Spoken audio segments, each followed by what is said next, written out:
வணக்கம்.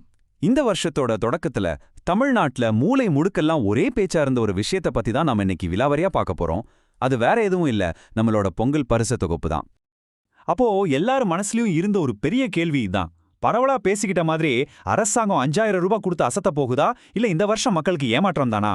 சோஷியல் மீடியாவில எல்லாம் ஒரே விவாதமா இருந்துச்சு. புத்தாண்டு பிறந்ததுமே பொங்கல் பரிசு பத்தின பேச்சு தான் சூடு பிடிக்க ஆரம்பிச்சது. டீ கடையில இருந்து நம்ம வீட்டு வாட்ஸ்அப் குரூப் வரைக்கும் இந்த வருஷம் என்ன கிடைக்கும், எவ்வளோ கிடைக்கும்னு ஒரே யூகங்கள் தான். ஒரு பக்கம் பெரிய எதிர்பார்ப்பு, இன்னொரு பக்கம் என்ன ஆகுமோங்கிற ஒரு சின்ன தவிப்பு.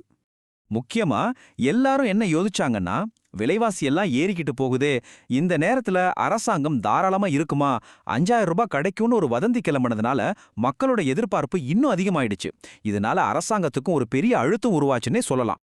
ஆனா வெளியில நாம பேசிட்டு இருந்த இந்த விஷயங்களுக்கு பின்னால அரசாங்கம் ஒரு பெரிய நிதி சவாலை சந்திச்சிட்டு இருந்தது. அதனால இந்த முடிவை எடுக்கிறது அவங்களுக்கு அவ்வளோ சுலபமா இல்ல. உண்மை என்னன்னா, மாநிலத்தோட நிதி நிலைமையே ரொம்பவே நெருக்கடியில இருந்துச்சு.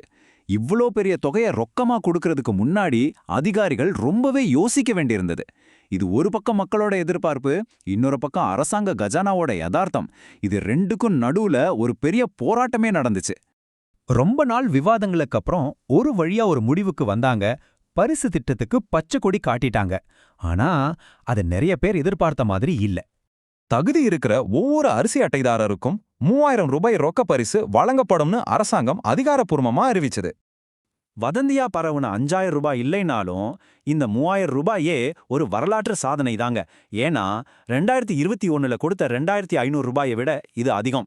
சொல்லப்போனா தமிழ்நாடு வரலாற்றிலேயே பொங்கலுக்காக கொடுக்கப்பட்ட அதிகமான ரொக்க பரிசு இதுதான். நிதி நெருக்கடியிலையும் அரசாங்கம் இவ்ளோ பெரிய தொகையை கொடுக்க முன்வந்திருக்கு.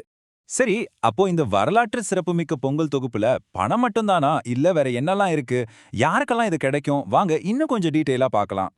இது வெறும் பண பரிசு மட்டும் இல்ல, அரசாங்கம் ஒரு முழுமையான பொங்கல் கொண்டாட்டத்துக்கான ஒரு பேக்கேஜாவே இதை கொடுத்திருக்காங்க. பணத்தோட சேர்த்து 1 கிலோ பச்சரிசி, 1 கிலோ சக்கரை, அப்புறம் ஒரு முழு நீல கரும்பு, ஒரு சிறப்பான பொங்கல் வைக்க தேவையான அத்தியாவசிய பொருட்கள் எல்லாமே இதுல இருக்கு. இதுல இன்னொரு சின்ன ஆனா ஒரு சுவாரஸ்யமான விஷயம் என்னன்னா, இந்த பணம் புத்தம் புது 500 ரூபாய் நோட்டுகள்லாம் கொடுக்கப்படும்னு அரசாங்கம் சொல்லியிருக்கு. பண்டிகை காலத்துல ஒரு புது தொடக்கத்தை குறிக்கிற மாதிரி இது இருக்கு. இந்த திட்டம் எவ்வளோ பெரியதுன்னு யோசிச்சு பாருங்க. மாநிலம் முழுக்க 2.22 கோடி அரிசி அட்டைதாரர்களுக்கு இந்த பரிசு போய் சேரப்போகுது. கிட்டத்தட்ட தமிழ்நாட்டில் இருக்கிற ஒவ்வொரு வீட்டுக்கும் இந்த உதவி சென்றடையும்னு சொல்லலாம். அப்போ இதுக்கு எவ்வளோ செலவாகும் கேட்டா மலைச்சு போயிடுவீங்க. மொத்தமா கிட்டத்தட்ட 6936 கோடி ரூபாய் செலவாகுது. அதுல 6687 கோடி ரூபாய்க்கு மேல வெறும் பணப்பரிசுக்காக மட்டுமே ஒதுக்கப்பட்டிருக்கு. இது மாநில அரசுக்கு உண்மையிலே ஒரு மிகப்பெரிய நிதி செலவு தான். சரி, இவ்ளோ பெரிய திட்டத்தை எப்படி செயல்படுத்த போறாங்க? இந்த பரிசு எப்படி மக்கள் கைக்கு போய் சேரும்? அதையும் இப்ப பார்க்கறான். இவ்ளோ பெரிய வேலையை சுமூகமா முடிக்க ஒரு பக்காவான டைம்லைன் போட்டிருக்காங்க. ஜனவரி 8ஆம் தேதி முதலமைச்சர் இதை தொடங்கி வைக்கிறார். பொங்கலுக்கு முன்னாடி, அதாவது ஜனவரி 13ஆம் தேதிக்குள்ள பெரும்பாலான மக்களுக்கு பரிசை கொடுத்துடணுங்கிறது தான் அவங்களோட இலக்கு. அந்த இலக்கு அடைய அரசாங்கம் ஒரு ஸ்பெஷல் ஏற்பாடும் பண்ணியிருக்காங்க.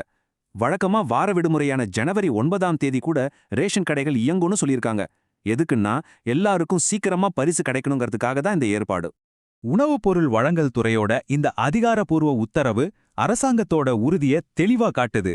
பண்டிகை ஆரம்பிக்கிறதுக்கு முன்னாடியே மக்கள் கையில இந்த பரிசு இருக்கணும், அப்போதான் அவங்க அதை கொண்டாட்டத்துக்கு பயன்படுத்த முடியும்னு நினைக்கிறாங்க. ஆக 2026 பொங்கல் பரிசு மக்களுக்கு ஒரு சாதனை பரிசாகவும் சரியான நேரத்துல கிடைச்ச உதவியாவும் அமைஞ்சிருக்கு. ஆனா இது நம்மகிட்ட ஒரு முக்கியமான கேள்வியை விட்டுட்டு போகுது. இந்த மாதிரி பெரிய திட்டங்களோட நீண்டகால விளைவு மாநிலத்தோட நிதிநிலையில எப்படி இருக்கும்? இது மக்கள் நலனுக்கும் நிதி நிலைத்தன்மைக்கும் நடுவுல அரசாங்கம் தொடர்ந்து கையாள வேண்டிய ஒரு பெரிய சவால். இத பத்தி நீங்க என்ன நினைக்கிறீங்க?